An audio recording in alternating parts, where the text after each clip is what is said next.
The final click of the apartment door echoed in the hallway, a sound more definitive than a gunshot. Ilara Vance felt the vibration through the thin soles of her worn shoes. Her life as a librarian, a wife, all reduced to this moment on a cracked pavement. The city's indifferent hum, a constant pressure against her ears. In her left hand, she clutched the handle of a single suitcase. In her right, the small, trusting hand of her daughter, Mia. Her son, Leo, stood a little apart, his 12-year-old face a mask of premature gravity, guarding two school backpacks as if they held crown jewels. A cold wind whipped trash down the street, and she felt a shiver that had nothing to do with the temperature. Her stomach was a tight, painful knot of pure dread.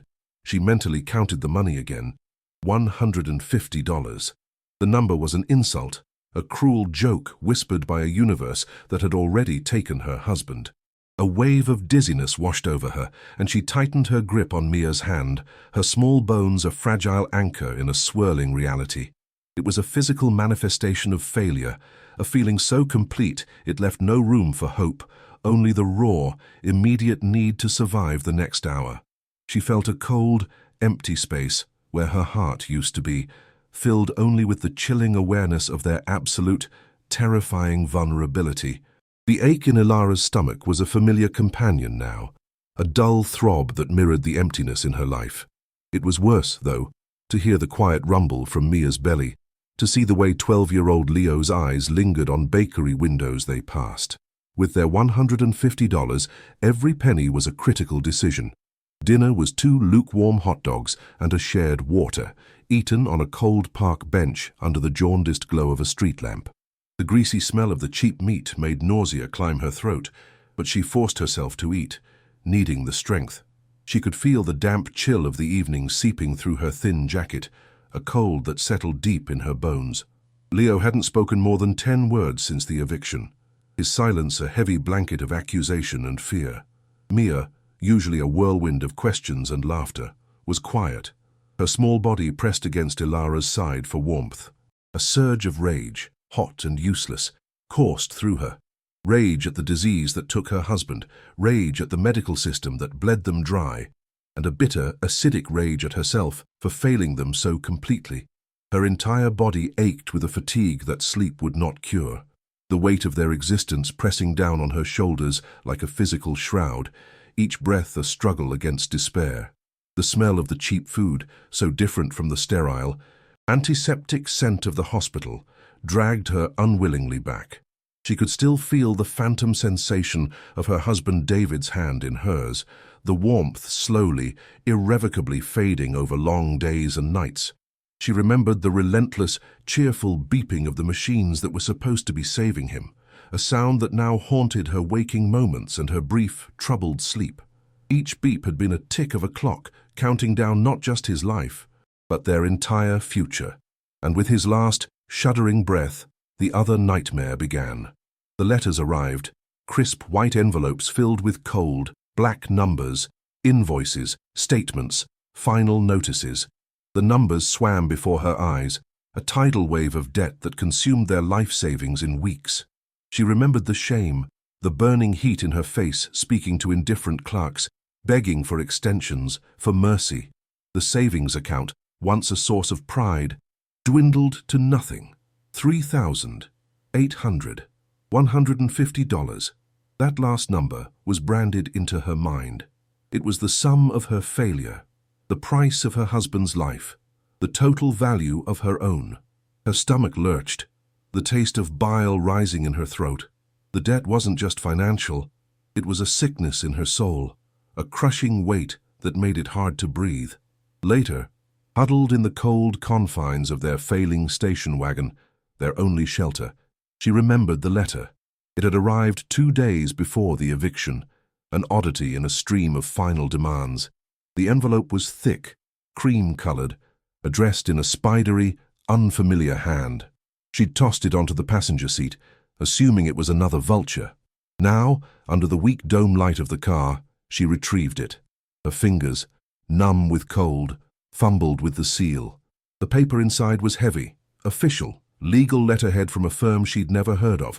Her eyes, tired and gritty from unshed tears, scanned the dense text.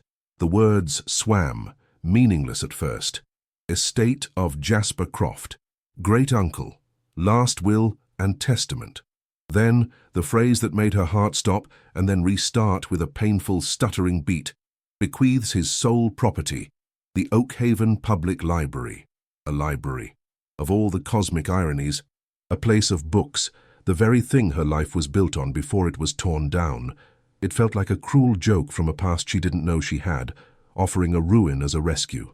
A cold laugh, dry and humorless, escaped her lips, loud in the cramped space. It wasn't hope, not yet. It was just something else. A new direction on a map that had, until this moment, run completely out of road. A single, bizarre, impossible path forward. She looked from the letter to the back seat. Leo and Mia were finally asleep, their faces peaceful in a way hers might never be again. Mia's thumb was in her mouth, a habit she'd recently restarted. Leo had one arm slung protectively over his sister. A fresh wave of pain, sharp and piercing, stabbed through Ilara's chest. They deserved more than a life in the back of a car, more than a mother hollowed out by grief and failure. They deserved a home. This impossible inheritance, a derelict library in a town she couldn't even find on a map. Was it even real? It didn't matter. It was the only straw she had left to grasp. The desperation was a physical taste in her mouth, metallic and sour. A single tear finally escaped, tracing a cold path down her cheek. She gripped the steering wheel, the cold plastic a stark contrast to the burning desperation in her gut. She whispered the name, Oakhaven, into the suffocating silence. It was a prayer and a curse. This wasn't a choice. It was the only move left on a board where she had already lost everything. What would you do if this was your last chance? If everything you loved depended on a desperate gamble on a ghost's forgotten promise? The weak morning light filtered through the car's fogged windows, revealing the grim reality of their new home. Ilara's neck was a knot of pain from sleeping upright.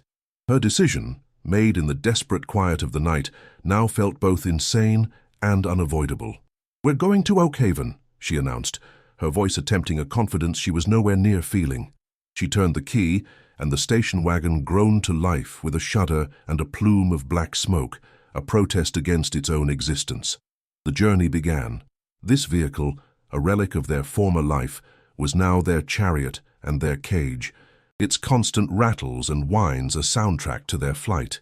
Leo stared out the window, his expression unreadable, while Mia offered a small, hopeful smile that twisted Ilara's heart. She manufactured a flicker of optimism, a tiny flame to guard against the encroaching darkness. This library, this strange inheritance, was no longer a curiosity. It was a lifeline, the only one they had left to grasp in a sea of despair. The miles unspooled, and the landscape transformed with a slow, grinding monotony. The dense, vertical maze of the city gave way to sprawling suburbs, which in turn bled into flat, featureless farmland. Hours were marked not by clocks, but by the shifting quality of light and the endless drone of the tires on asphalt. In her mind, Ilara built a fantasy, a necessary delusion to keep her hands steady on the wheel. She pictured the Oakhaven Public Library not as the letter described, abandoned, but as waiting. She imagined a quaint, two-story building of warm red brick, ivy creeping charmingly up one wall. Small, perhaps, but sturdy. A place with good bones. She could see herself sweeping the polished floors, sunlight streaming through clean, arched windows, the scent of old books and lemon polish in the air. She envisioned a small apartment upstairs, cozy and safe, a place where Mia's laughter could echo without fear of a landlord's complaint. It was a fragile, beautiful dream, a shield against the harshness of the road. The car's interior was a small, stale world of its own. The persistent smell of hot oil and aging upholstery filled Ilara's nostrils, a scent she now associated with pure anxiety. In the back, the initial novelty of the road trip had long worn off. Mia, bored and restless, traced patterns on the grimy window with her finger. "Are we there yet?" she'd ask every hour, her voice a small, plaintive note in the mechanical symphony of their travel. Ilara would answer with a tired, "Soon, sweetie," a lie that grew heavier with each repetition. Leo remained a silent sentinel, his gaze fixed on the blur of trees and fields passing by. He held a tattered fantasy novel, but his eyes weren't reading. He was retreating into a world of his own, a place his mother couldn't follow. The silence from her son was a physical weight in the car, a constant, unspoken reminder of all they had lost, and the terrifying uncertainty of where they were going. The hum of the engine was the only conversation between them. The needle on the gas gauge was a source of constant, throbbing panic. It hovered near E with an almost malicious glee. At a grimy, isolated gas station, Ilara handed over a crumpled $20 bill, a significant portion of their remaining cash. The fuel pumping into the tank felt like a transfusion, buying them a few more hours of life on the road. The clerk, a man with tired eyes and a grease-stained shirt, gave them a look that was a mixture of pity and suspicion. His gaze lingered on the packed-to-the-gills car, on the kids' pale faces. Ilara felt a flush of shame heat her neck. She bought a bag of stale chips and 2 bottles of water, the crinkle of the plastic loud in the quiet store. Every cent spent was a countdown. Her stomach twisted into a tighter knot. She was no longer just a mother. She was a logistician of poverty, calculating miles per dollar, calories per cent. Each decision a tiny, terrifying gamble with their survival. The clerk's unspoken judgment followed her back to the car. 100 miles from anything that looked like a town, a new sound began. It was a rhythmic clanking, a metallic cough that seemed to come from the very heart of the engine. Ilara felt her own heart leap into her throat, a cold dread washing over her. The sound grew louder, more insistent, a death rattle for their only means of transport. She gripped the steering wheel, her knuckles white, praying to a god she no longer believed in. Please, not now. Please, just a little further. The car seemed to mock her, letting out a violent shudder. She had no choice. She eased the car onto the gravel shoulder, the clanking noise ending with a final, definitive thunk as she turned off the ignition. The sudden, profound silence of the empty highway rushed in to fill the void. It was more menacing than any city noise. They were stranded. A tiny, panicked sound escaped her lips. The vast, indifferent sky seemed to press down on them, magnifying their utter isolation and helplessness. After an hour that felt like a year, the engine, by some miracle, sputtered back to life. The clanking was gone, replaced by a disconcerting whine, but it was running. Ilara didn't question it. She just drove. A new layer of terror added to her already frayed nerves. Finally, a weathered green sign emerged from the trees. Oakhaven, Pop, 732. One side of the sign hung from a single rusted bolt, swinging slightly in the breeze like a loose tooth. The town itself was a quiet, forgotten place. Main Street consisted of a handful of storefronts, most with faded paint and dusty windows. A general store, a boarded-up diner, a gas station. As she drove their rattling, overloaded car through the center of town, curtains twitched in windows, faces appeared, and then vanished. She felt their gazes like pinpricks on her skin, the silent, wary assessment of a small town for an outsider. It was not a welcoming feeling. It was the feeling of entering a place with its own secrets, a place that did not want to be disturbed. The lawyer's letter had included a hand-drawn map. "Follow Elm Street till it ends," it read. Elm Street quickly devolved from cracked asphalt to a rutted dirt track. The meager signs of civilization vanished in the rearview mirror. The woods, which had been a distant feature of the landscape, now closed in on them. A solid wall of dark pines and tangled undergrowth on either side of the narrow road. The branches of ancient oaks laced together overhead, creating a gloomy, oppressive tunnel. Sunlight struggled to pierce the dense canopy, dappling the path in shifting, disorienting patterns of light and shadow. A heavy silence descended, broken only by the crunch of gravel under their tires and the car's worrying whine. Ilara felt a primal sense of unease creep up her spine. This wasn't just rural. This was isolated, a place where you could scream and no one would ever hear. The air grew colder, thick with the smell of damp earth and pine needles, the scent of a place left to itself for a very long time. The dirt track ended abruptly in a small weed-choked clearing. The car sputtered, whined one last time, and died. This time, Ilara knew. It was final. She stared through the windshield, and the fragile, beautiful dream of the quaint brick library shattered into a million pieces. Before them, rising from the overgrown landscape like a moss-covered tombstone, stood the Oakhaven Public Library. It was a monster, a two-story edifice of blackened, formidable stone. It looked less like a place of learning and more like a derelict asylum. There was no charm, no quaintness, only grim, foreboding decay. It slumped against the oppressive backdrop of the dark forest, a monument to forgotten things. Ilara's breath caught in her throat. A wave of nausea, cold and acidic, rose from her stomach. This wasn't a refuge. This wasn't a home. It was a ruin. The hope that had sustained her through the grueling journey evaporated in an instant, replaced by a horror so profound it left her paralyzed, unable to move or speak. Her eyes traced the brutal reality of the structure, each detail a fresh blow. The stone walls, once probably a dignified grey, were now stained black with decades of grime and creeping moss. High up, the slate roof was a jagged mess, with gaping holes that looked like fresh wounds against the sky.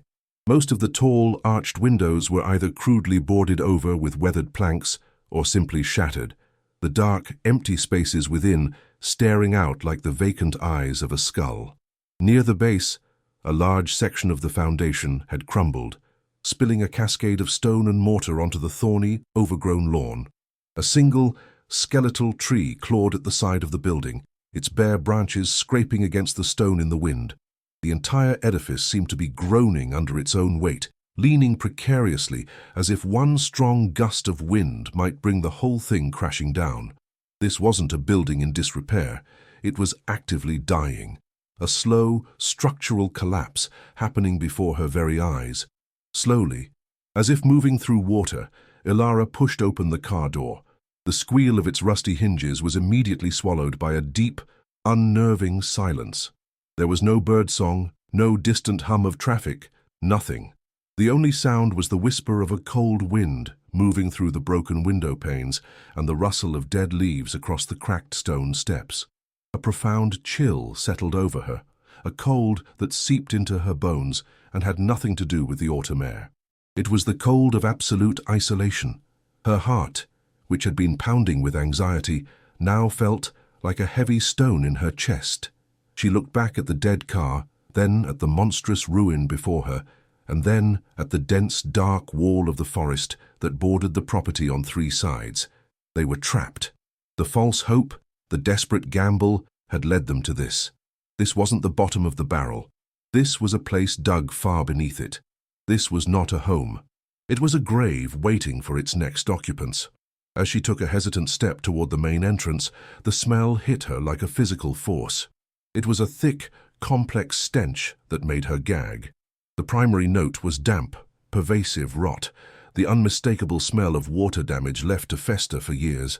Underneath that was the sharp, acidic scent of mold and mildew, a smell that spoke of darkness and decay. Woven into it all was the musty, pungent odor of decaying paper, thousands of books slowly dissolving into pulp. And something else, something animal, a musky, rank smell that suggested generations of rats, raccoons, and other creatures had made this ruin their home. The stench poured from the gaps around the heavy, boarded-up oak doors, a foul exhalation from the building's decaying lungs. It was the smell of things that have been utterly forgotten by the world, the smell of time itself rotting away. Ilara felt her stomach churn, the cheap hot dog from the day before threatening to make a reappearance. The smell was a warning, a clear sign to turn back. She circled the monolithic structure, her worn shoes crunching on gravel and broken glass. Hope was a distant memory. Now, only a grim, mechanical instinct for survival pushed her forward. On the north side, hidden behind a thicket of thorns, was a smaller service door. Its iron handle was coated in rust, but the lock had long since disintegrated. With a deep breath, steeling herself against the stench, she pulled. The door resisted, then gave way with a deafening shriek of tortured metal on stone, the sound echoing in the oppressive quiet. The darkness that greeted her was nearly absolute, a solid wall of black. She fumbled for the cheap flashlight from the car's glove box.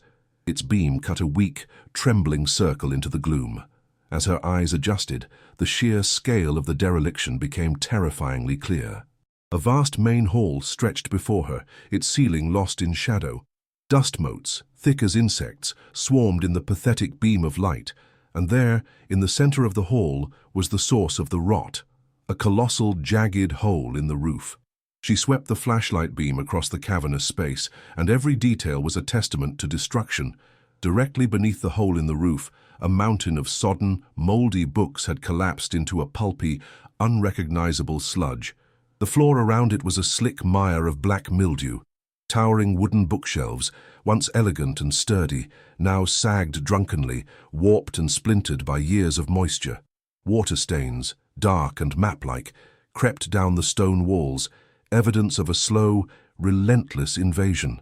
The air inside was frigid and heavy, thick with spores that made her cough, a dampness that clung to her clothes and skin. From the periphery of her light, she heard it, a furtive scuttling sound, the dry scratch of claws on stone, followed by another and another. Her blood ran cold. The building was alive with vermin. She felt her skin crawl with a sudden, visceral horror. This place wasn't just empty and abandoned. It was infested. It was fundamentally unclean, a tomb teeming with unseen life. The sound of a small whimper made her turn. Mia was standing in the doorway, her small face a mask of pure terror, her hand clutching the decaying doorframe as if for dear life. Her eyes were wide, fixed on the monstrous darkness within. "Mommy, it's scary," she whispered, her voice trembling so hard the words were barely audible. Then came Leo. He stepped past Mia, his face pale in the gloom. He stared into the ruin, his gaze sweeping over the mold, the collapsed books, the general filth. The stoic mask he had worn for weeks finally, completely, cracked. She saw the 12-year-old boy beneath the premature man, and he looked utterly broken, his shoulders slumped in defeat. "We can't stay here," he said, his voice a choked whisper, not of anger, but of pure, hopeless fear. The words struck Ilara with the force of a physical blow. She had failed them. She had dragged them across the country on a sliver of false hope, only to lead them from one circle of hell into a deeper, colder, and more dangerous one. It was the final straw, the impossible journey, the dead car, the monstrous, diseased building, and now, the undisguised terror in her children's eyes.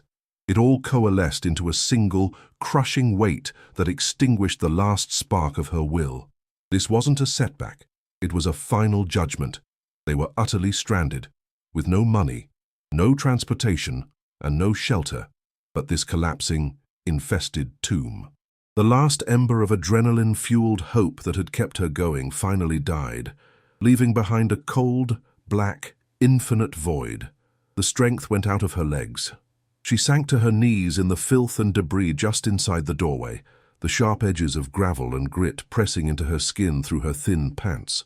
A sound tore itself from her throat, a sound she didn't recognize as her own. It was a raw, animalistic sob of pure despair, echoing horribly in the vast, silent ruin. She had reached the bottom. There was nowhere left to fall. The great-uncle's legacy was not a library. It was a curse. The echo of her own sob was a slap, a sound that shocked her out of her paralysis.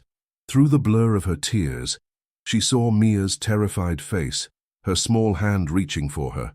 She saw Leo, his false bravado shattered, looking like the child he was, a fierce, protective instinct, older and more powerful than her despair, surged through her. It was a cold fire in the pit of her stomach. She could not fall apart, not here, not in front of them. Wiping her eyes with the back of a filthy hand, she got to her feet, the grit grinding into her palms. The ruin was a monster, yes, but even monsters had corners that could be swept. "It's all right," she lied, her voice raspy and thin. "We're just going to clean a small spot, just for tonight." It was a promise so small, so pathetic. It felt like swallowing dust, but it was the only one she could make. A single, manageable task in the face of impossible odds. The sheer act of survival, stripped down to its most basic component. Find a space to rest. She chose a section of the main hall that seemed marginally less damaged, a corner where the roof was still intact. The floor here was merely coated in a thick, grey blanket of dust rather than the black sludge of mold.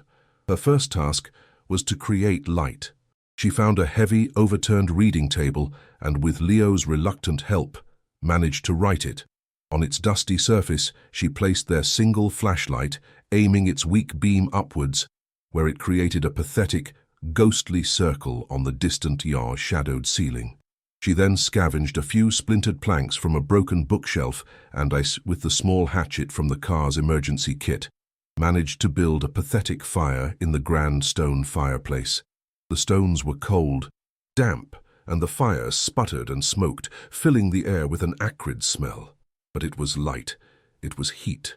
A tiny, defiant pinprick of warmth and life against the oppressive, consuming cold and dark of the massive, dead building around them. The work was brutal and mindless. Using a warped piece of shelving as a makeshift broom, Ilara began to push the thick layer of dust, debris, and animal droppings away from their chosen corner. The physical effort was a strange relief, a way to channel the screaming panic in her mind into something productive. Each scrape of the board on the stone floor was a tiny victory. Her muscles, already aching from the long drive and sleeping in the car, screamed in protest. Her back felt like it would snap, sweat mixed with the grime on her face, and the spore-heavy air made her lungs burn. She could feel the despair trying to creep back in, a cold tendril at the edge of her consciousness. But she pushed it away, focusing on the simple, repetitive motion. Scrape, push, scrape, push. She was no longer a librarian, a widow, a mother. She was a machine, a thing that moved dirt from one spot to another. Her world shrunk to this 10 by 10 patch of stone floor. While she worked, Mia huddled by the pathetic fire, wrapped in a blanket, her eyes wide and tracking the dancing shadows. Leo, however, was restless. He was too old to be pacified by a simple fire and too young to truly grasp the monumental effort his mother was undertaking. He prowled the edges of their small circle of light, his hands trailing along the cold stone walls, a silent, wiry ghost in the gloom. Ilara, her focus entirely on her task, barely noticed him. He was a moth, fluttering at the edge of her vision. She felt a flash of irritation. Why couldn't he just sit still? But then, a surge of guilt immediately followed. He was a boy, trapped in a nightmare. This wasn't his fault. Let him explore. Let him find some distraction, however small, from the terrifying reality that had engulfed them. He traced the ornate, carved wood of a massive bookshelf that stood crookedly against the wall, its top half lost in the shadows above. "Mom!" Leo's voice was quiet, tentative. Ilara didn't stop her work. "Not now, Leo. Help me with this." "No, Mom." Look, there was a new note in his voice. Not fear, not boredom, but curiosity. It was a tone she hadn't heard in weeks, and it was enough to make her pause, leaning heavily on her makeshift broom. She followed his gaze. He wasn't looking at the bookshelf anymore, but at the massive stone fireplace beside it. He was pointing at a single brick in the soot-stained arch. "It's loose," he said. Ilara sighed, a wave of exhaustion washing over her. "Leo, please. Everything in this place is loose. Everything is broken. Just leave it alone."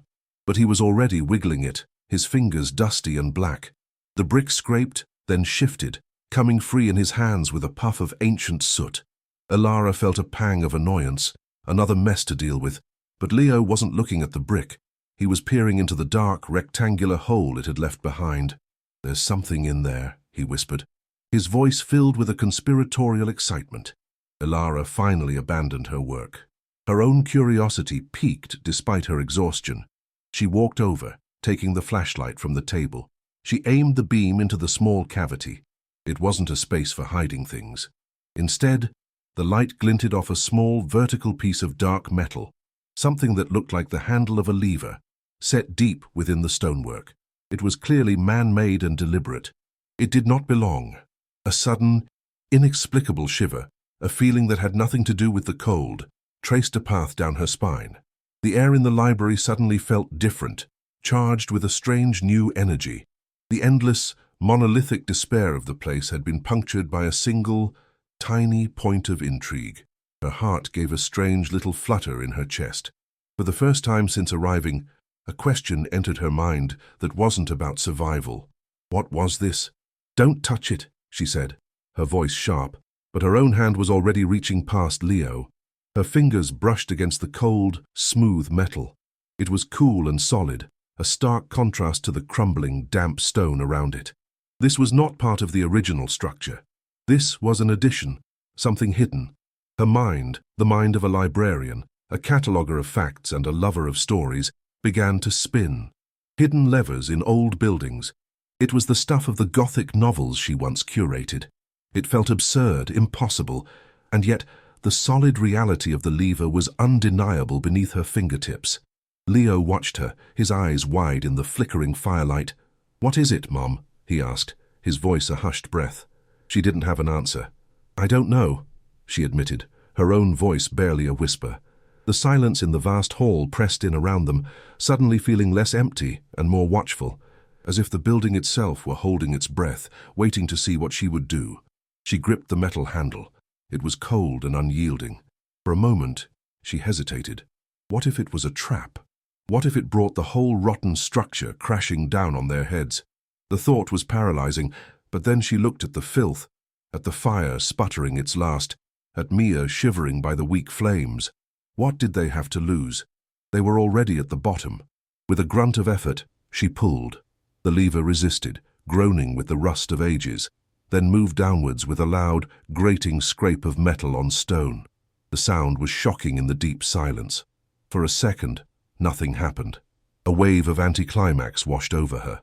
Of course, just another broken thing in a house of broken things. But then, from across the small space, near the crooked, ornate bookshelf Leo had been touching earlier, came a faint but distinct sound, a single, soft click.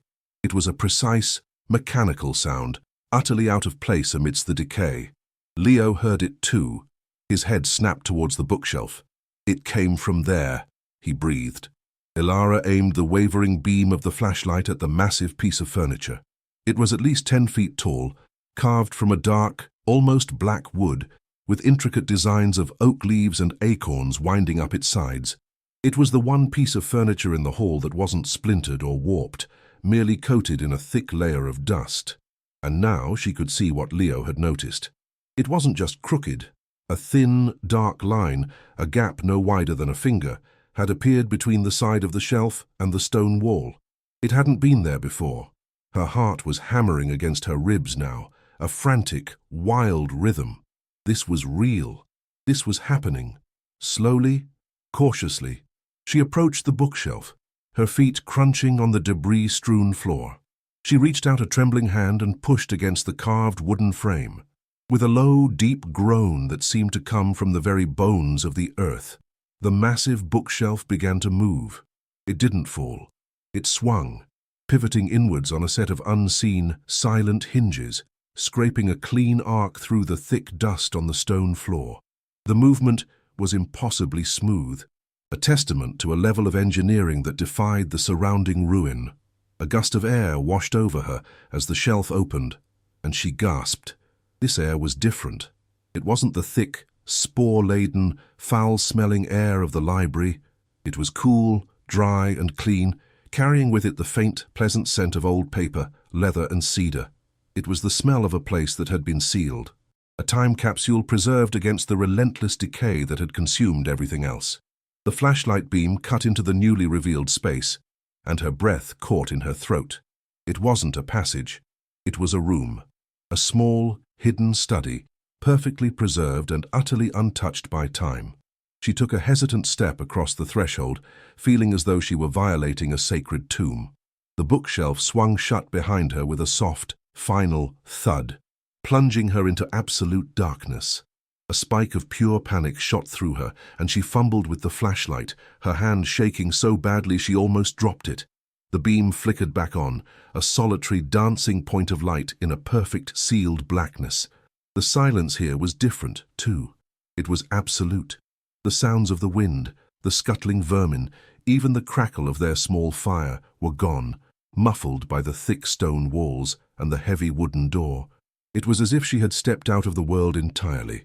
The air was still and cool, and the feeling of being watched was gone, replaced by a sense of profound, undisturbed peace. Her heart gradually slowed from its frantic pace, and a sense of awe began to replace the fear. She was standing in a secret, a place that had waited in silence for decades. She swept the beam of light around the small chamber. It was no bigger than a walk-in closet, meticulously organized. The walls were lined not with stone, but with smooth, dark wood paneling. A single, comfortable-looking leather armchair sat in one corner, its surface glossy and uncracked. But the centerpiece of the room, the object that drew her eye, was a small, elegant writing desk pushed against the far wall. Unlike everything else in the library, there was not a single speck of dust on its polished surface. It gleamed in the flashlight's beam as if it had been wiped clean only an hour before. It was an island of perfect order in an ocean of chaos, a sight so incongruous that it felt like a hallucination. Who had built this? Who had maintained it? The questions swirled in her mind, each one more pressing than the last. She felt a magnetic pull towards the desk, towards the secrets it so obviously held. On the desk, placed perfectly in the center, was a single object, a large, handsome, leather-bound book. The leather was a deep oxblood red, the corners protected by tarnished brass fittings. There was no title on the spine, but embossed on the front cover in gold leaf that still faintly shimmered were the words, "A Local Compendium." It seemed like a perfectly reasonable book to find in a library's hidden study, a history, perhaps, or a collection of town records. She reached out, her fingers tracing the gold letters. The leather felt cool and supple beneath her touch, a luxurious sensation after days of touching only grit and decay. She felt a tremor of anticipation, a feeling she thought had died in her forever. This book was the heart of the mystery. This was what the lever, the secret door, had been protecting all these years. It was the destination at the end of the impossible treasure map her son had accidentally uncovered. She picked it up. Her first thought was a strange one. It was too light. For a volume of its size, a thick, heavy-looking folio, it felt almost hollow. The weight was all wrong. A flicker of suspicion sparked in her mind. Holding the flashlight under her chin, she used both hands to carefully open the heavy cover. The first few pages were thick, creamy paper, filled with handwritten entries about the town's founding, its flora, its fauna. It seemed perfectly normal. But as she lifted the first section of pages, she saw the truth. They were all glued together, and the center of the book, from the 10th page to the last, had been meticulously cut out, creating a deep, rectangular cavity within the volume. It wasn't a book at all. It was a box, a secret hidden inside a secret. Her breath hitched. The librarian in her marveled at the craftsmanship, while the desperate mother within her prayed that this wasn't all just some elaborate, cruel joke. Inside the hollowed-out space, nestled on a bed of faded red velvet, was a package wrapped in oilcloth and tied securely with twine. The material was stiff and slightly greasy to the touch, designed to repel moisture. It had done its job perfectly. Whatever was inside had been shielded from the damp and the rot that had consumed the rest of the library. Her fingers, clumsy with a mixture of reverence and frantic haste, fumbled with the knotted twine. It wouldn't budge. The knot had been tied decades ago, tightened by time and tension. In a flash of impatience, she took the small, sharp blade of the hatchet from her belt. She'd been carrying it for protection, and carefully sliced through the weathered cord. The twine snapped, and the oilcloth fell open. Inside, resting on the velvet, was not gold, not jewels, but something far more valuable and far more dangerous. A stack of papers. The top document was a single, folded sheet of thick, yellowed paper. She unfolded it carefully, her hands trembling so much she was afraid the fragile paper might disintegrate. The text was written in an elegant, looping script of faded black ink. At the top, in bold, clear letters, were words that made her heart stop dead in her chest. The true last will and testament of Jasper Croft, her great-uncle, the man who had left her this ruin. A true last will. The implication was immediate and terrifying. The will that her lawyer had the one that had brought her here, was not the real one.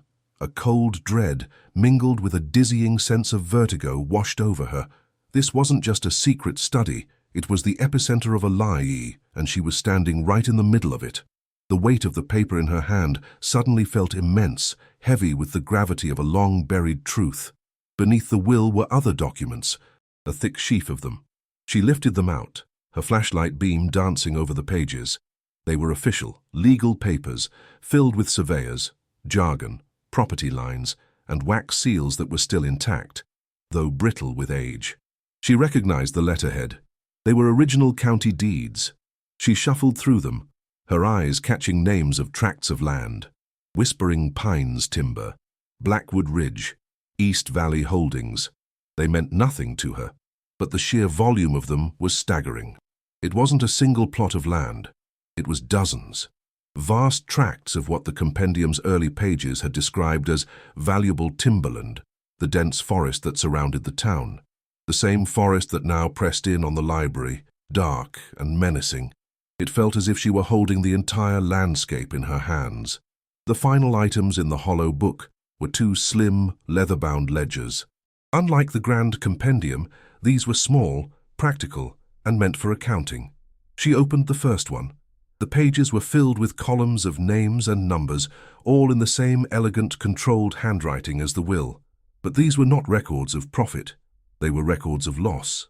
Next to family names, Kowalski, Petrov, O'Malley, were notations, dates, and small, grim sums of money. The ledgers emanated a sense of sorrow, of a debt being tracked but never repaid. She didn't understand what she was looking at, not yet, but she felt the cold, hard weight of injustice in the neat, precise columns. This was the proof. This was the story that Jasper Croft had hidden away. A story of money, land, and secrets, locked in a room, inside a book, waiting for someone to finally turn the page and read it. She sank into the cool leather of the armchair, the flashlight resting in her lap, its beam pointing at the ceiling like a strange, solitary spotlight in a forgotten theater. The documents were spread across her knees, a mosaic of lies and truths. The smell of cedar and old paper filled her nostrils. Her mind was reeling, trying to connect the dots. The ruin outside, the false will, the secret study, the true will, the deeds to a forest, the sad, cryptic ledgers. It was too much. Her desperation for a roof, for a safe place, had led her here, but this was something else entirely. This wasn't a solution to her problems. This was a whole new world of them. The crushing weight of her poverty and grief felt suddenly distant, replaced by the immense, terrifying weight of this discovery. She was no longer just a victim of fate. She was now the keeper of a secret that had been kept silent for more than half a century. The silence of the room was a canvas, and on it her racing heart painted a frantic rhythm. She looked at the title page of The True Will again. The true last will and testament of Jasper Croft. He hadn't just left her a building, he had left her a key to a story, a crime, a legacy of guilt. The name Blackwood from one of the deeds echoed in her memory. Had she seen it on a sign in town? Her librarian's mind started to piece together fragments, connecting the worthless ruin with the priceless land, the public shame of the library with the private, perfect secret within it. Why hide it all? Why lead her here with a false document? The questions were a swarm of angry bees in her head. She felt a profound and sudden connection to this man, this Jasper Croft, a great uncle she had never known. He had reached across the decades through a convoluted puzzle of bricks and books to hand her this.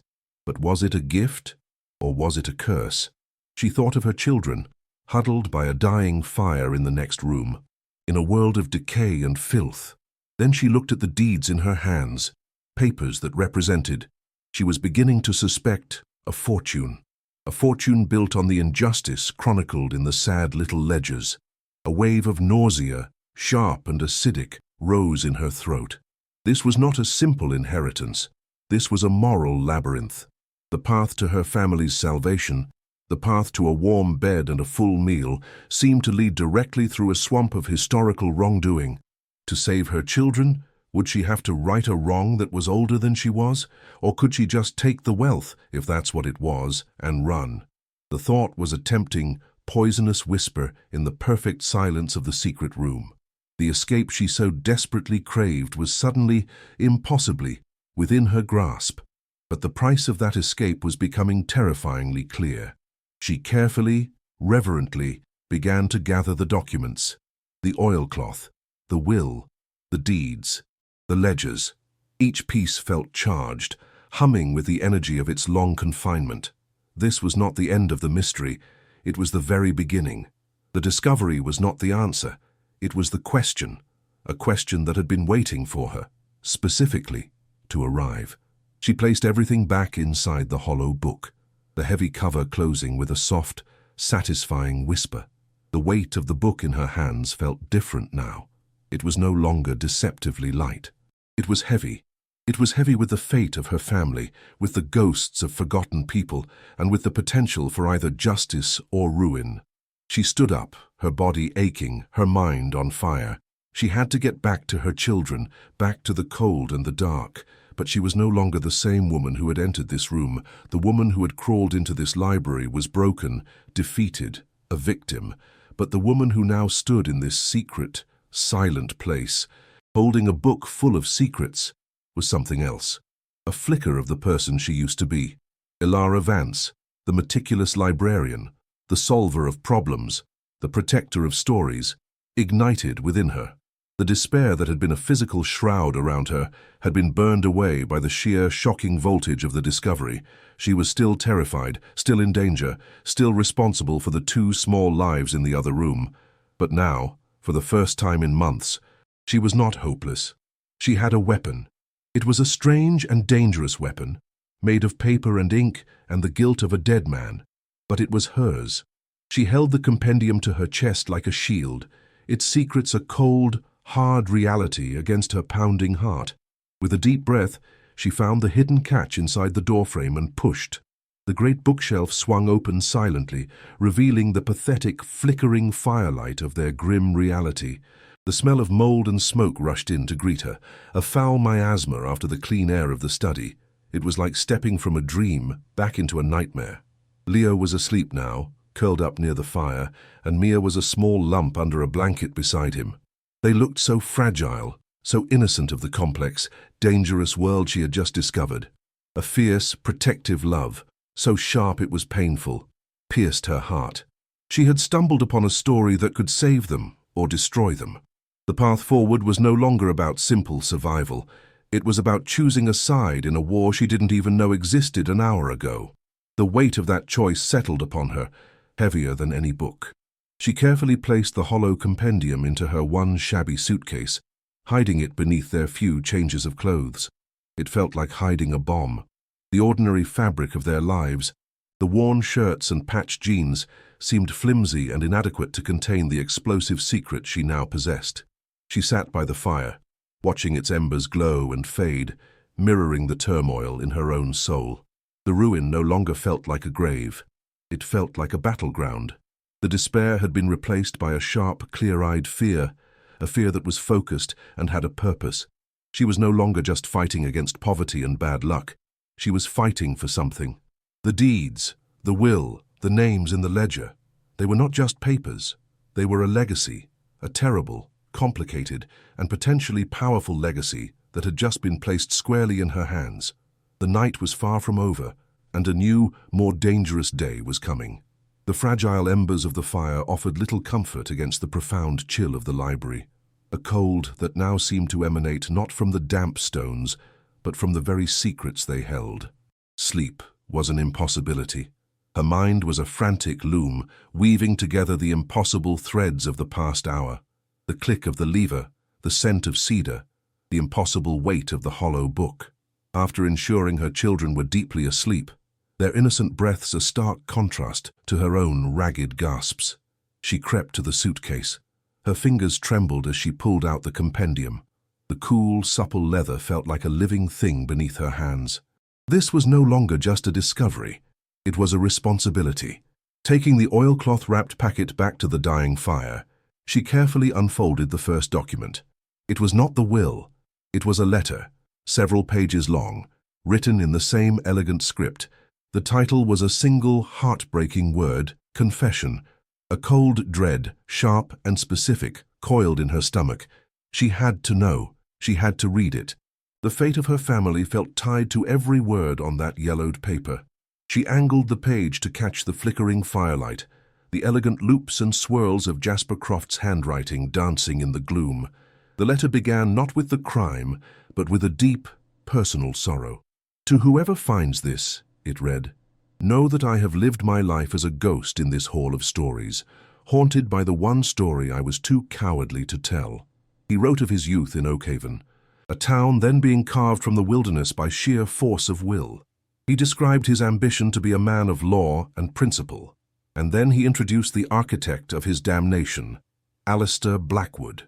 He painted a portrait of a man who was the town's founder and its god, a figure of immense charisma and terrifying ruthlessness.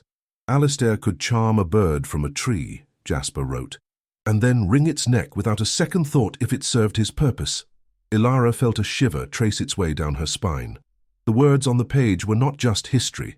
They felt like a present danger, a warning echoing across the decades. The air in the tomb-like library seemed to grow heavy, thick with the weight of this long-dead man's guilt and fear. The confession then laid the crime bare, its details etched in the ink with painstaking precision. In the years following the war, Alistair Blackwood's lumber mill was the engine of the entire region, and it was hungry. It needed more timber. The finest, oldest tracts of forest, however, were not his. They belonged to a handful of immigrant families, the Petrovs, the Kowalskis, the O'Malleys, who had been granted the land decades earlier and had homesteaded it with their blood and sweat. Jasper's words gave these spectral names a sudden, heartbreaking life. He described their small, self-sufficient farms nestled in the woods, the smell of wood smoke from their chimneys, the sound of their children playing in languages Blackwood's men openly mocked. They were outsiders, hard-working but without power, their deeds filed away in a dusty county office, their trust placed in a system that was about to betray them in the most profound way. Ilara's throat tightened. She thought of her own status as an outsider, her own vulnerability. The injustice felt suddenly, terrifyingly personal, a story repeating itself in a new generation. "I was his instrument," Jasper wrote, the script here slightly shakier, as if the memory itself made his hand tremble. "Alistair came to me, a young lawyer barely out of school, my name still fresh on the door. He didn't threaten me, not at first. He flattered me. He spoke of progress, of the town's future, of my brilliant career as his personal counsel. The manipulation was insidious. Blackwood presented the land seizure not as theft, but as a civic necessity, a bit of legal tidying up. He needed Jasper to create a new, official set of deeds, ones that transferred ownership to the Blackwood Mill Corporation. Jasper confessed his weakness, his hunger for the power and respect Alistair offered. Ilara felt a wave of nausea. She could almost smell the cloying scent of the fresh ink Jasper described, could hear the ghost of his pen scratching across the paper, forging the documents that would ruin so many lives. "With every signature I faked, with every seal I pressed into the warm wax," he wrote, "I felt a piece of my own soul burn away into ash. I became a monster of his creation." The letter then shifted tone, the elegant prose breaking down into short, brutal sentences that landed like blows. The day of the eviction was described with a horrifying clarity that made Ilara's blood run cold. They went at dawn, Blackwood's foremen, hard men with cold eyes. Jasper had not been there, but he had watched from a hill, a coward even in his observation. He described seeing the families dragged from their homes, the confusion on their faces turning to terror. He wrote of the sounds, muted by distance, but clear in his memory. The splintering of doors, the shouting of men, the weeping of women and children. There was violence, swift and decisive. The families were given minutes to gather what they could carry and were then marched off their land at gunpoint, their life's work stolen in a single morning. They took everything, Jasper wrote, their homes, their land, their future. They scattered them to the wind, branding them as squatters and thieves on the very land their parents had tamed. A tear escaped Ilara's eye, falling onto the brittle paper, a drop of fresh grief on an old, deep wound. The rest of Jasper's life was a self-imposed penance. Racked with a guilt that was a physical sickness, he retreated from the world. He accepted the position of town librarian, turning this building into his monastery and his prison. He used his legal knowledge, the very tool of his crime, to secretly track down and secure the true co-original deeds, hiding them away in the study he built with his own hands.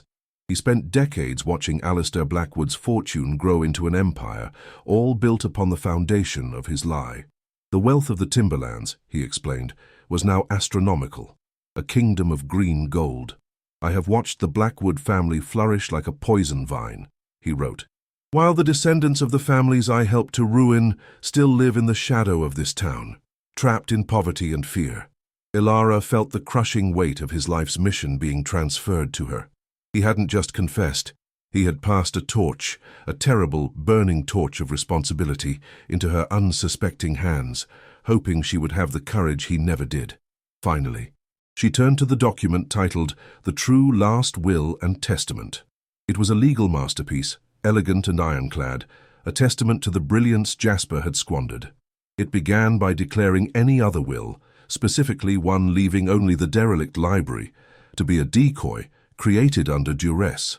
Then came the bombshell. The will established a trust, the Oakhaven Restoration Trust.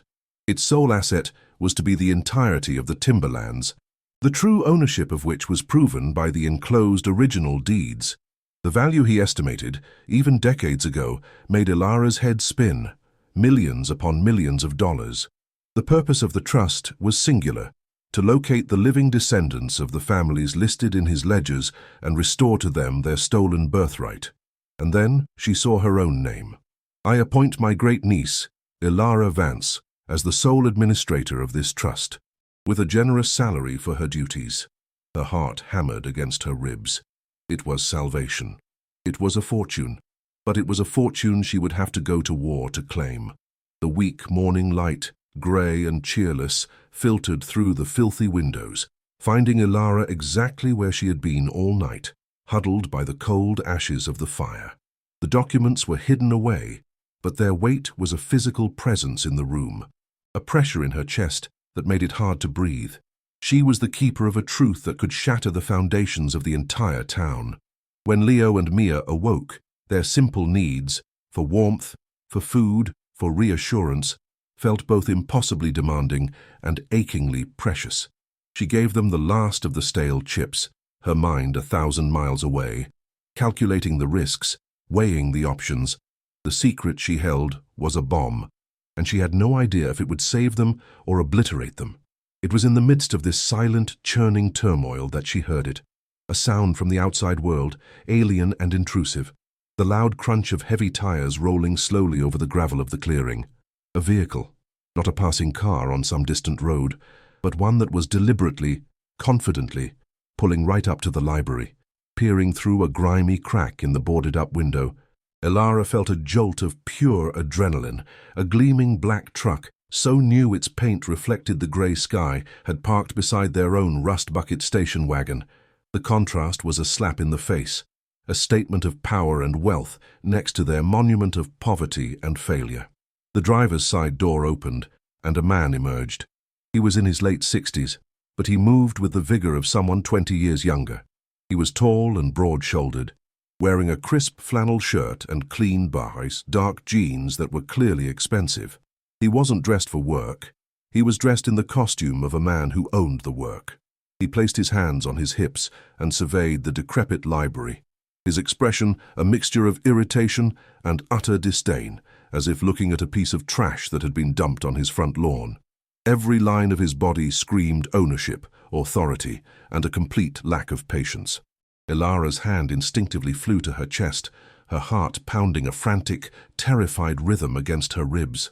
His footsteps were heavy and deliberate on the cracked stone steps, the sound echoing in the unnerving quiet of the morning. Each step was a hammer blow, announcing his arrival, his importance. He didn't knock. He pounded his fist on the heavy oak door, a booming, percussive sound that made Mia jump with a small cry of fear. "Hello in there. Anyone home?" His voice was smooth, cultured, but carried an undeniable undercurrent of command. It was not a question, it was a summons. Every nerve in Ilara's body screamed danger.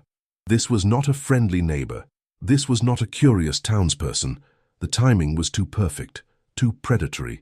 He knew she was here. He knew she was alone and vulnerable. A cold, reptilian certainty slithered into her mind. This man was connected to the secret in the book.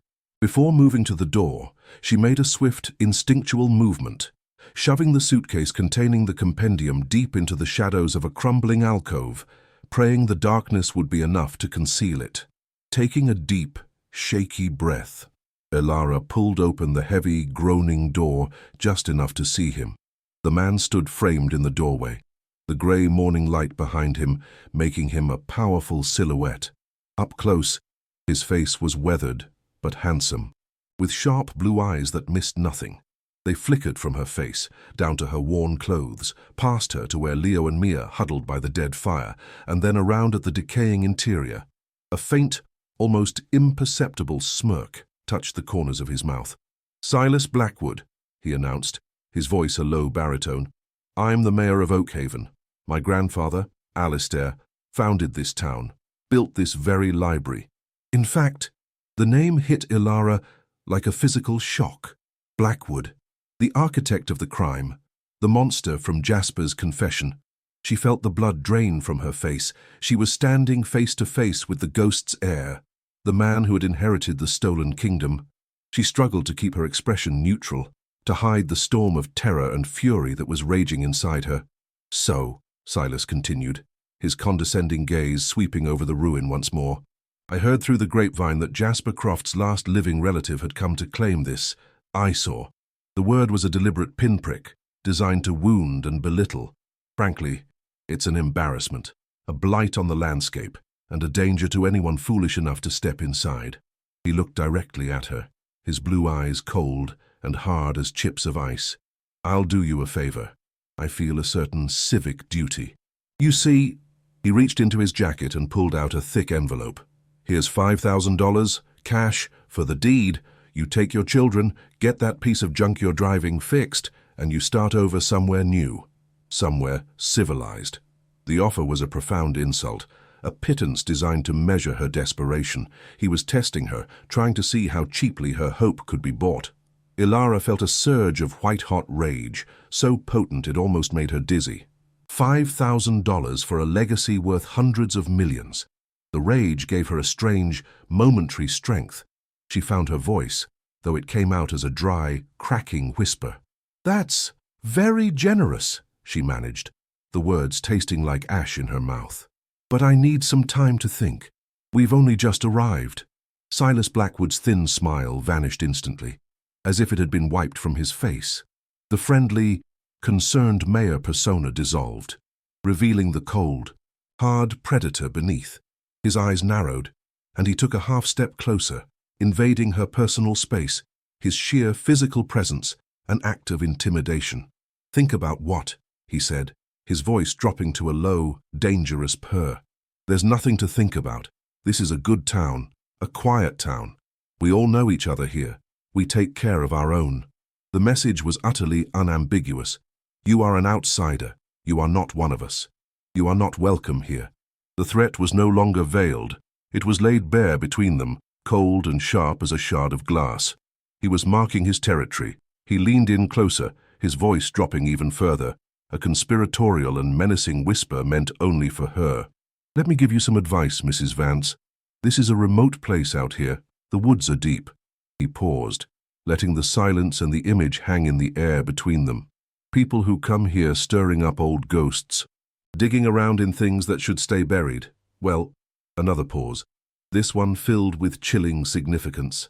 "Sometimes they find that tragic accidents happen. A fire, a car that goes off the road. It would be a real shame if something were to happen to a mother and her 2 young children out here all alone. A real shame." The words, though spoken softly, landed with the force of a physical blow. He knew.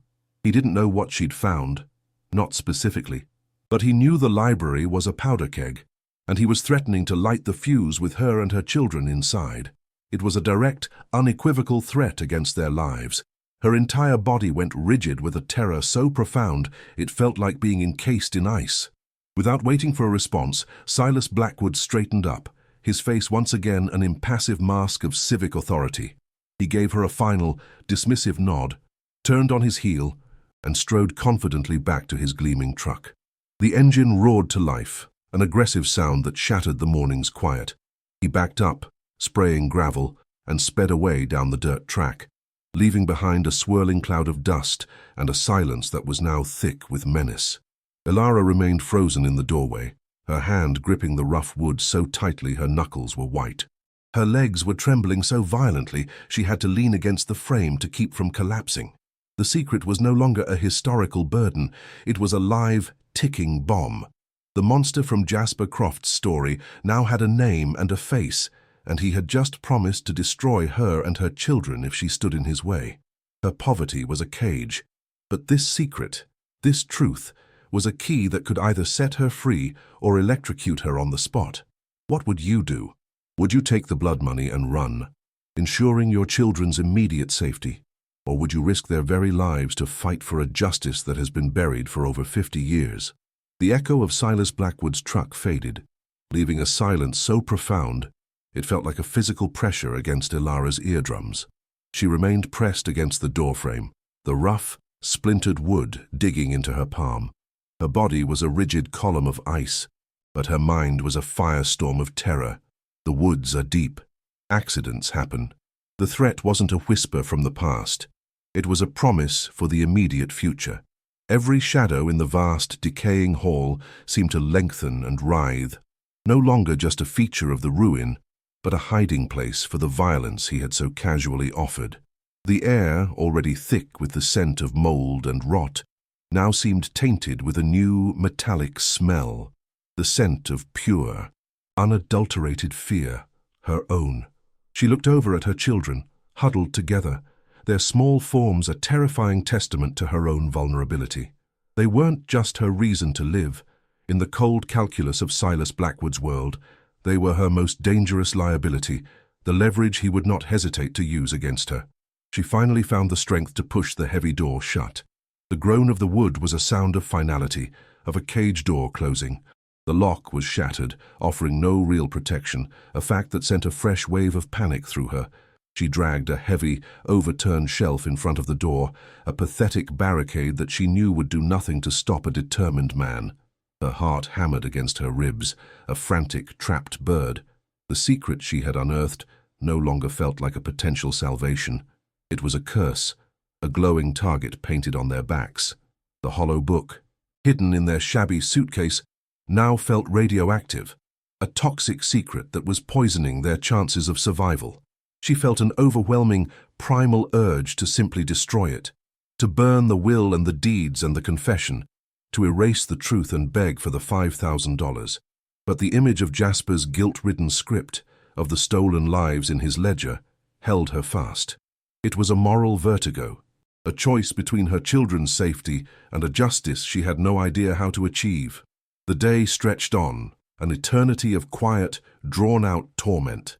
Elara became a creature of pure, animalistic awareness, her senses stretched to a breaking point. Every sound was magnified, analyzed, and categorized as a threat. The rustle of leaves outside was no longer the wind. It was the crunch of a boot on the forest floor. The distant caw of a crow was a signal, a lookout reporting their position. She felt utterly exposed, a specimen under a microscope, her every move watched by the hostile, unseen eyes of the town and its master. The oppressive silence of the library was no longer peaceful. It was the silence of a hunter stalking its prey. She kept the children in the small corner they had cleared, her body a constant shield between them and the gaping dark maw of the main hall. The isolation that had felt like a curse upon their arrival was now revealed to be a far more terrifying strategic reality. They were cut off, surrounded by an enemy who owned the entire board. There was no one to call, nowhere to run. She tried to project a calm she was nowhere near feeling, a desperate act of maternal stagecraft. She initiated a game of I Spy with Mia, her voice strained and thin. I spy with my little eye something gray. Mia, Sensing the tension without understanding its source, played along listlessly. Leo sat with his book, but his eyes were not on the page. They were fixed on his mother's face, his expression a mixture of fear and a grim, 12-year-old's understanding that something was terribly, deeply wrong. The air was thick with the things she could not say, with the terror she was trying to swallow. Her hands trembled as she handed them the last of their water. Her manufactured calm was a thin veneer over a core of pure panic, and she knew her children could see the cracks. The weight of their fear, added to her own, was a physical burden that made her shoulders ache and her breath come in shallow, ragged gasps. She was failing even at this, the simple act of pretending everything was going to be all right. As dusk began to bleed into the sky, the library's cavernous interior surrendered to an almost total darkness. The encroaching night felt predatory, a tangible entity seeping through the broken windows and shattered roof. The shadows merged and deepened, erasing the few familiar contours of their grim sanctuary and transforming it into a landscape of imagined horrors. Ilara used the hatchet to chop more wood, her hands clumsy, and built up the fire. It sputtered and smoked, a tiny, defiant island of light in a vast ocean of blackness.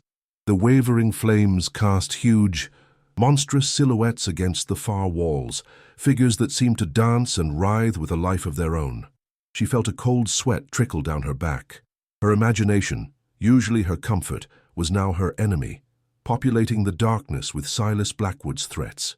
She stared out a grimy, cracked pane of glass, her heart a cold, heavy stone in her chest, watching the impenetrable wall of the forest become one with the night. She was so lost in her spiral of fear that she almost didn't see it at first. A flicker, a tiny pinprick of yellow light, deep within the blackness of the trees. It was so faint, she thought her tired, strained eyes were inventing it. But then it flickered again, stronger this time, swinging in a gentle, rhythmic arc. It was a lantern. It was a person. And it was moving, slowly but surely, out of the woods and towards the library. An electric shock of pure terror shot through her, jolting her upright. Her first thought was of Blackwood's promise. He hadn't even waited a full day. He was coming back, or he was sending his men to finish the job under the cover of darkness. Her hand, slick with sweat, closed around the cool, smooth handle of the hatchet she had kept by her side all day. It felt pitifully small. She shoved the children behind the relative safety of the stone fireplace, her finger to her lips in a universal sign for silence. Her own breath held tight in her lungs, her ears straining against the silence. The light grew steadily brighter, casting a moving, ghostly glow on the trunks of the ancient trees. As it drew nearer, she could finally make out the figure carrying it. The silhouette was all wrong. It wasn't the broad, powerful frame of Silas Blackwood or the hulking shapes of his thugs she had imagined. This figure was stooped, bent, leaning heavily on a walking stick.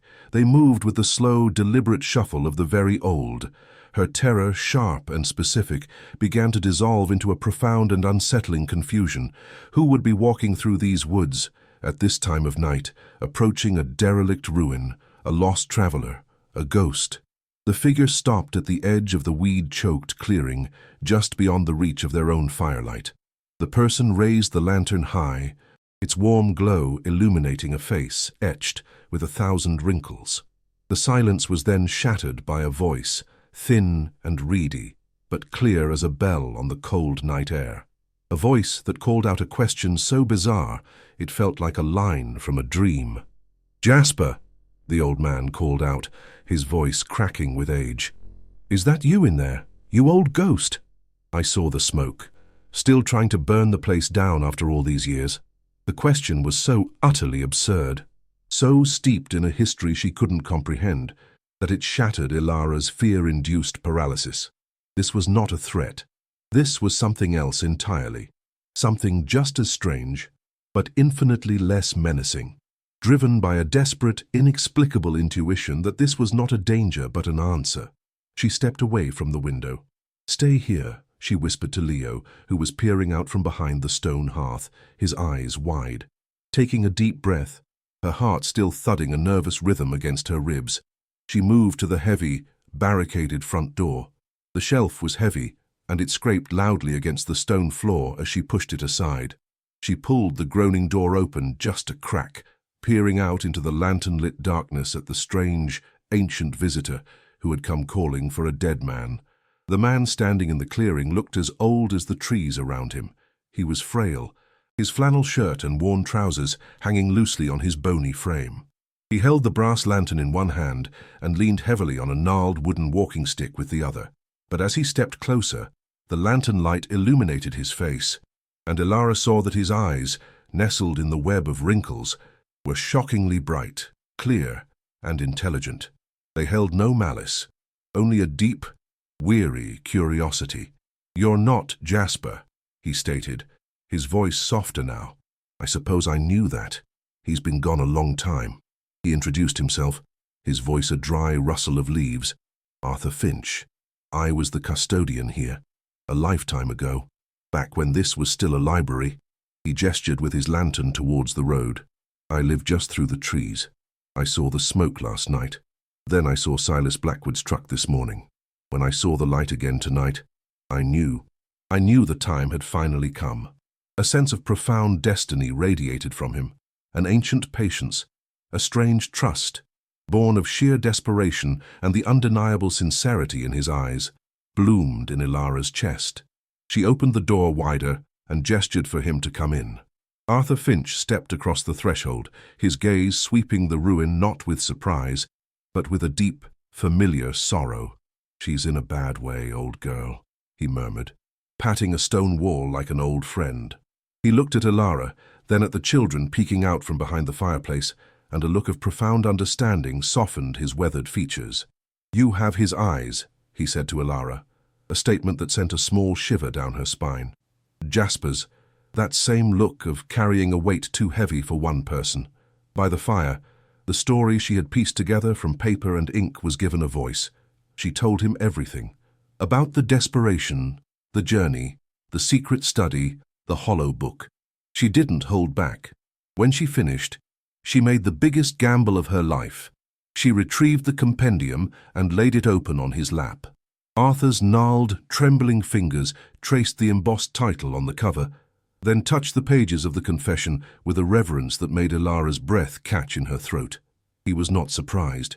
A long, slow sigh escaped his lips, a sound that seemed to carry 50 years of held breath.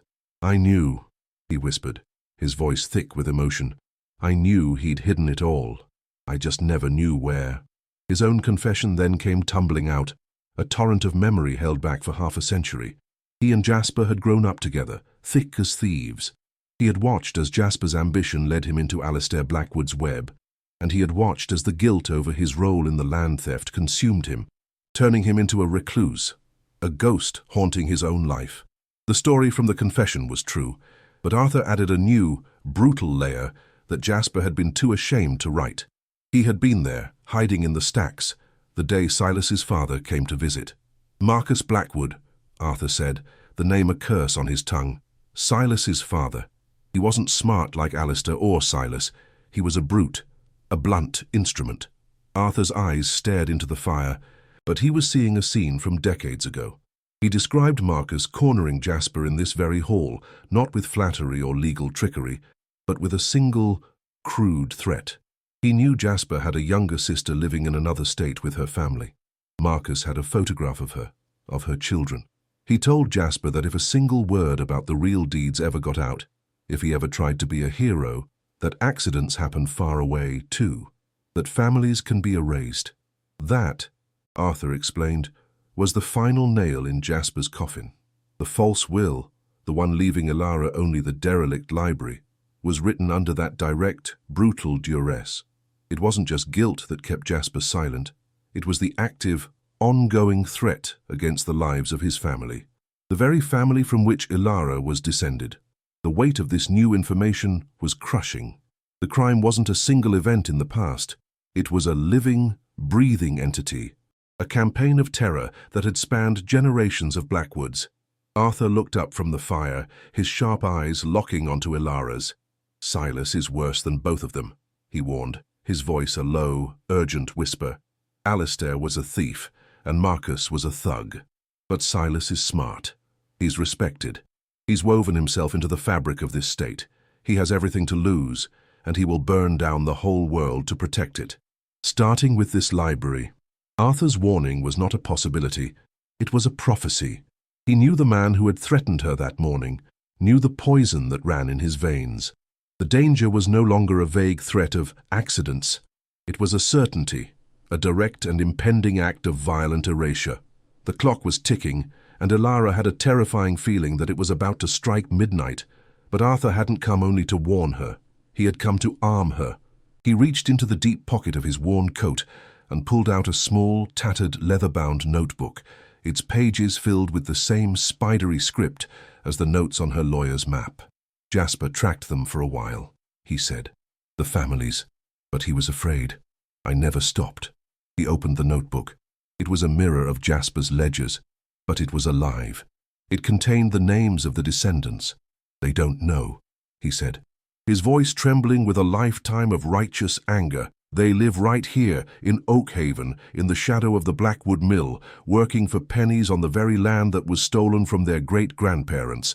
They're trapped in poverty, trapped by the fear of a name. They have no idea that they are millionaires. The abstract injustice from the ledgers suddenly had faces, homes, and lives. It became a visceral, present-day crime, not just a historical wrong. He pointed a trembling finger at a name on the page. Anna Kowalski. Her great-grandfather was Stefan. She cleans floors at the town hall, right under Silas's nose. And here, David O'Malley. His family owned the whole of Blackwood Ridge. He lost 2 fingers working at Silas's lumber mill last year. Each name was a story of inherited poverty and systemic fear. Arthur gave her the last, most crucial piece of the puzzle. The fight wasn't just for her family. It was for them. This wasn't just about claiming a fortune. It was about dismantling an empire of lies and restoring a future to people who didn't even know it had been stolen. The moral weight of the choice became immense. But it also became clearer. To run, to take the blood money, would be to condemn these families to another generation of servitude. To fight was to risk everything. But it was the only path that led to true justice. The path Jasper had been too afraid to walk. A new, grim determination settled in Arthur's eyes. He knows you're a threat now, he said, his voice low and urgent. He gave you a warning. You didn't take it. He won't give you another chance. He won't just threaten you, girl. He will act. Tonight. The certainty in his voice was absolute, chilling her to the bone. But Arthur had been planning for this night for 50 years. He stood up and walked to a dark corner at the back of the main hall, his footsteps echoing in the silence. He kicked aside a rotting rug, revealing a section of floorboards that looked no different from the rest. He knelt, his old joints cracking, and felt around the edges of a particular board. Jasper was a clever man, a paranoid man. He found what he was looking for and pried up the board, revealing a small, flush-set iron ring. He built a bolt hole. A way out. The words hung in the air, a lifeline thrown into her sea of terror. A plan. He pulled on the ring. With a low groan of stone on stone, a section of the floor lifted, revealing a set of steep, narrow steps descending into a black, musty-smelling darkness. A root cellar, Arthur explained. The tunnel comes out in the woods, not 100 yards from my cottage. He built it so he could come and go without anyone in town ever seeing him. Arthur then drew a crude but clear map for her in the thick dust on the floor. A path to follow through the trees, marked by a specific lightning-scarred oak and a moss-covered boulder. My phone works, he said. The words a thunderclap of hope. I have a number for an investigative reporter at the state paper. A man who's been looking for a reason to go after Blackwood for years. You don't fight Silas, Elara. You expose him. You bring a light so bright it burns his whole rotten kingdom to the ground. When they come, not if, when, you don't make a sound. You take the book, you take the children, and you run. Arthur left as quietly as he had arrived, his lantern a fading star swallowed by the immense blackness of the forest. The silence he left behind was different. The library no longer felt like a tomb. It felt like a bunker, a fortress, a starting line. The air was charged with a new energy, not just fear, but purpose. Elara now had an ally, a map, a destination, and a weapon far more powerful than a hatchet. Hope, sharp and dangerous and exhilarating, surged through her. She was no longer a victim waiting for the axe to fall. She was a soldier, preparing for a battle that had been declared generations ago. She immediately went to the cellar door, testing the ring, memorizing its location in the darkness. She rehearsed the plan in her mind over and over until it was a reflex. The path Arthur drew in the dust was a path to salvation, but she knew it was a razor's edge, with certain death waiting on either side. She spent the next hour preparing for a war she prayed wouldn't come. She made sure the hollow compendium was secure in the suitcase, its paper and ink secrets bundled safely in their oilcloth shroud. She changed into her sturdiest shoes, the worn sneakers that had carried her through the last days of her old life. The air grew colder, the fire dwindling to a bed of sullen, glowing embers. She sat with her children, their sleeping forms her anchor in the terrifying storm of the present. She woke Leo, her voice a low, urgent whisper in the gloom. She didn't tell him everything, just the essentials, the cellar, the path, the need for absolute silence. She saw the terror in his young eyes, but she also saw it being replaced by a grim, steady resolve that mirrored her own. "I'll carry Mia," he whispered, his voice cracking but firm. He was no longer just a boy. He was her second in command, a child forced into a soldier's role. The waiting was the purest form of torture. Every minute stretched into an hour. Elara sat in the darkness, her body a coiled spring of tension, her senses straining into the night. She did not sleep. She listened, the wind moaning through the broken roof, the distant hoot of an owl, the scuttling of a rat in the walls. Each sound was a potential footstep, a potential threat. The silence between the sounds was even worse, a canvas onto which her fear painted vivid images of Blackwood's men approaching, their faces cruel and determined. The library was a ticking bomb, and she was sitting right on top of it. She clutched the handle of the suitcase, the worn leather a connection to the immense, dangerous power she now wielded. She was no longer just protecting her children. She was protecting the truth. It was a weight and a shield, a burden that gave her an impossible strength. The night held its breath, and she held hers with it. It came just after 2 in the morning, not a subtle approach, but a brutal, arrogant one. The low, guttural rumble of a heavy-duty truck engine, tearing down the dirt track at high speed. The sound grew from a distant vibration to a deafening roar that seemed to shake the very foundations of the library.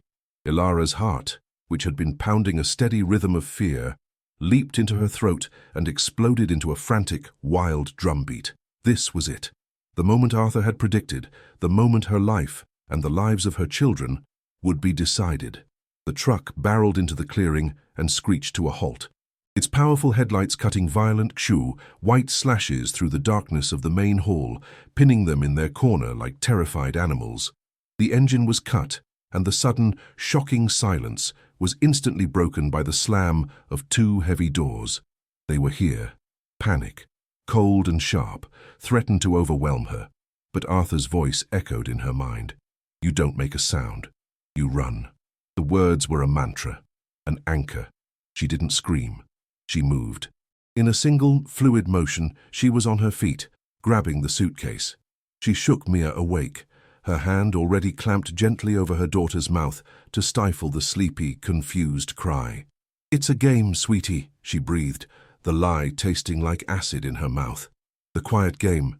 We have to be silent." Leo was already on his feet beside her, his young face pale and grim in the intermittent glare of the headlights, but his eyes were wide with a terrifying focus. He scooped up his still drowsy sister into his arms, his thin frame straining with the effort. He looked at his mother and gave a single, jerky nod. They were ready. The footsteps outside were heavy, crunching on the gravel with a sound that spoke of contempt and purpose. Through the same grimy crack in the window she had used to watch Silas, she saw them. 2 massive, hulking shapes silhouetted against their own headlights. They were the hard men Jasper had written about, the blunt instruments from Arthur's stories, brought to life in the Oakhaven night. One of them carried a long, heavy crowbar over his shoulder. The other, a sight that made Elara's blood turn to ice water in her veins, was carrying 2 large, crimson-red gasoline cans, one in each hand. The faint, sickly sweet chemical smell of gasoline began to drift on the night air, a promise of fire and destruction. There was no ambiguity in their purpose. They had come to retrieve and then to erase, to burn the library, the evidence, and anyone who happened to be inside it, reducing Jasper Croft's legacy and his last living relatives to a pile of anonymous ash. A sound like a thunderclap ripped through the night as the crowbars slammed into the heavy oak of the main doors. A deafening crack of splintering wood followed. They were not trying to be subtle. They were an invading army. Ilara didn't wait for a second blow. She grabbed Leo's arm, pulling him and Mia towards the back of the hall, her feet stumbling in the debris-strewn darkness. The suitcase banged against her leg, its weight a terrible, precious burden. The sounds from the front were of brutal, efficient destruction, the shrieking of tortured hinges, the splintering of the old wood, the guttural grunts of the men. Her heart was a deafening roar in her ears, drowning out all other sound except the frantic pounding of her own feet and the ragged gasps of her children. The darkness, which had been her enemy, was now her only ally, a cloak to hide their desperate flight across the stone floor. Her shaking hands fumbled in the dark, searching for the familiar shape of the cold iron ring in the floorboards. Her fingers brushed past it once, twice, slick with a cold sweat. Panic began to rise in her throat, a choking, screaming thing. Then she found it. With a surge of adrenaline-fueled strength she didn't know she possessed, she heaved. The heavy stone trapdoor groaned open, revealing the black, gaping maw of the cellar. The smell of damp earth, rot, and salvation washed over her. "Go!" she hissed, pushing Leo and Mia ahead of her down the steep, narrow stone steps. Just as Leo's feet touched the cellar floor, a final catastrophic crash echoed from the front of the library. The main doors had given way. Heavy, booted footsteps began to echo on the stone floor of the main hall, slow and deliberate, the sound of predators entering a cage. From the top of the cellar stairs, Ilara risked one last look back. The two men were massive silhouettes framed against the open doorway and the glare of their truck's headlights. They swept the beams of powerful flashlights across the ruin, the moving circles of light cutting through the dust-filled darkness. She heard one of them speak, his voice a low, gravelly rumble that carried across the vast space. "Find any old papers, books, anything that looks like a record. Blackwood wants it all. Then we burn this whole damn place to the ground." The casual brutality of the order stole the air from her lungs. She didn't hesitate another second. Clutching the suitcase to her chest like a shield, she plunged down into the suffocating darkness of the cellar, pulling the heavy stone door shut above her just as the sound of the men's boots began to cross the hall towards her hiding place. The world above vanished, replaced by absolute blackness and the frantic, hammering sound of her own heart. They burst from the cellar tunnel into the freezing night air, gasping, their lungs burning with a painful fire. The forest floor was a treacherous, unseen maze of gnarled roots and sharp rocks. Ilara clutched the heavy suitcase, its corners digging painfully into her leg, its immense weight the only thing grounding her in the swirling chaos of the moment. Ahead, Leo stumbled, his thin arms straining under the dead weight of his still sleeping sister, his face a grim mask of pure effort. Every snap of a twig underfoot sounded like a gunshot in the profound silence of the woods. Behind them, the sky began to flicker with an unnatural, hungry orange glow. A low, growing roar.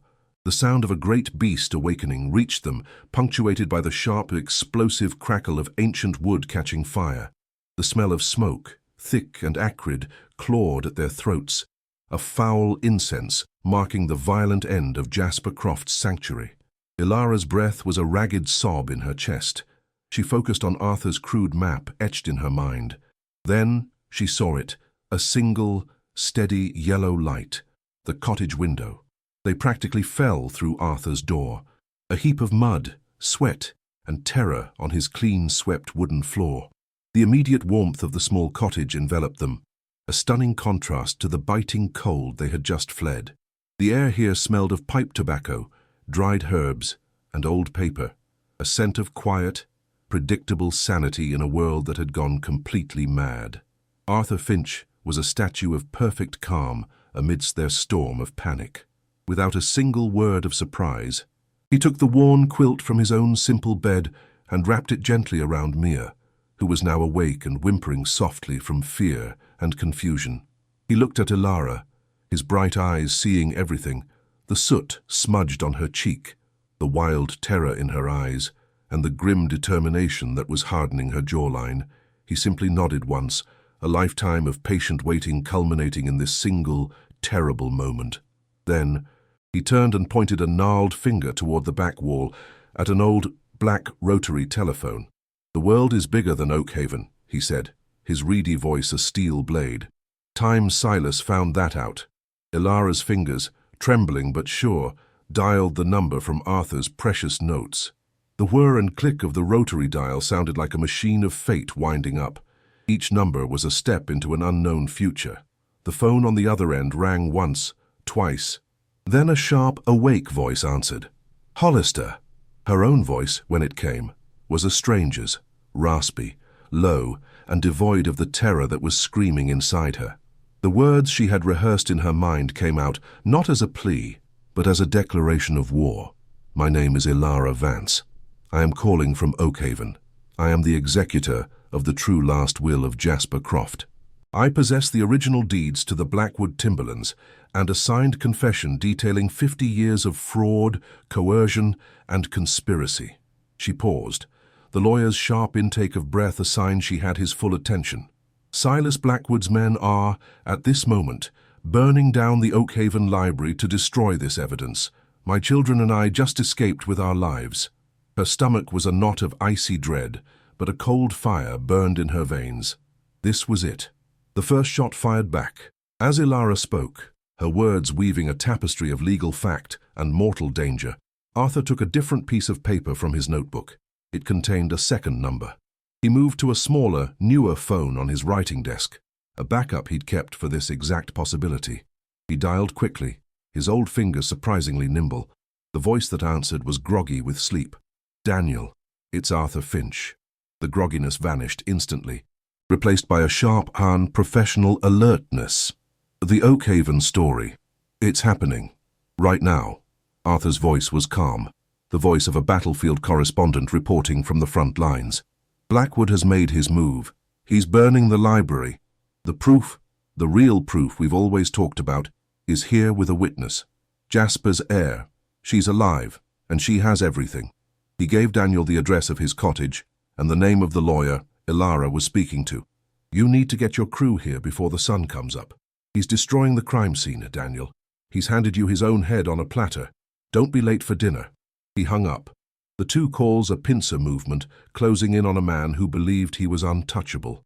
An hour passed in a state of suspended animation. The adrenaline faded, replaced by a bone-deep, trembling exhaustion. Arthur made them hot tea that tasted of wood smoke and honey, the warmth a small comfort against the chilling reality of their situation. From the single window of the cottage that faced the library, they watched the northern sky. It was no longer black. It pulsed with a malevolent, fiery orange that painted the underside of the low clouds in hellish tones.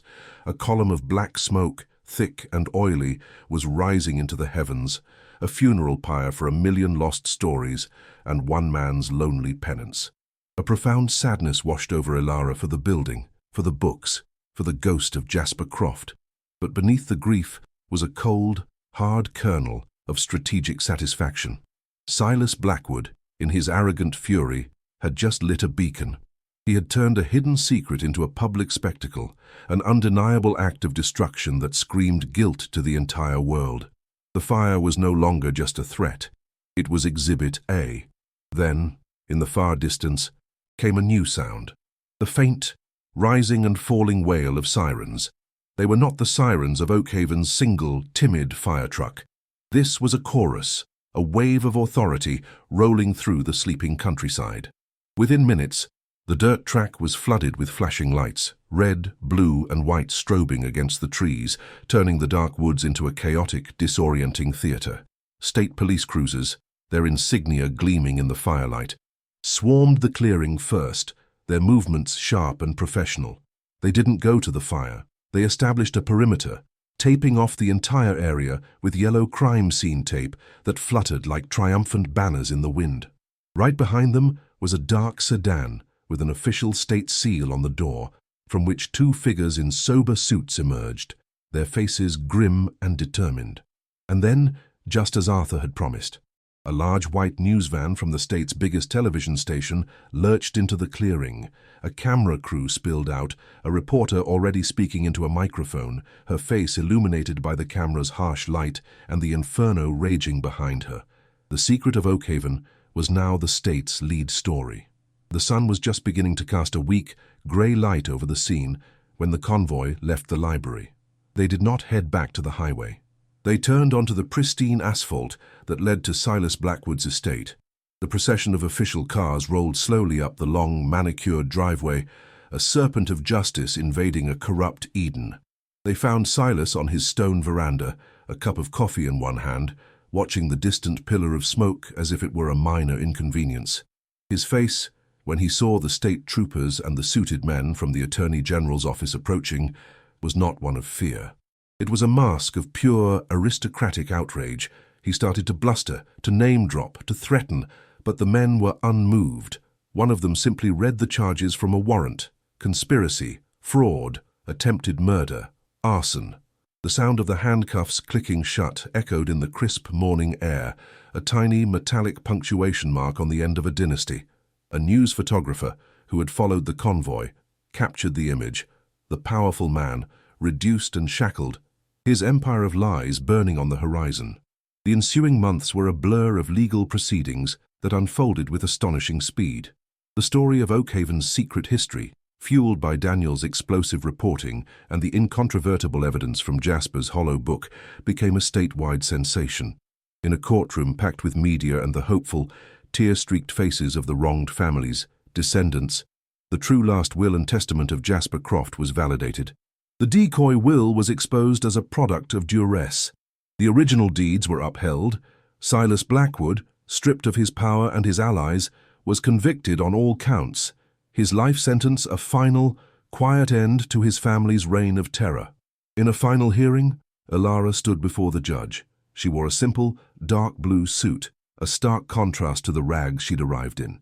When the judge officially appointed her as the well-compensated administrator of the newly formed Oakhaven Restoration Trust, a wave of vindication so powerful it buckled her knees washed over her. Tears streamed down her face, but for the first time in an eternity, they were tears of pure, unadulterated joy. 6 months later, sunlight streamed through the magnificent, newly installed arched windows of the Oakhaven Public Library. The formidable stone walls had been scrubbed clean, revealing a warm, dignified grey. Inside, the air no longer smelled of mold and decay, but of fresh paint, polished oak, and thousands of new books lining the restored shelves. The cavernous main hall was filled with the quiet hum of activity, children reading in brightly colored chairs, townspeople using new computers.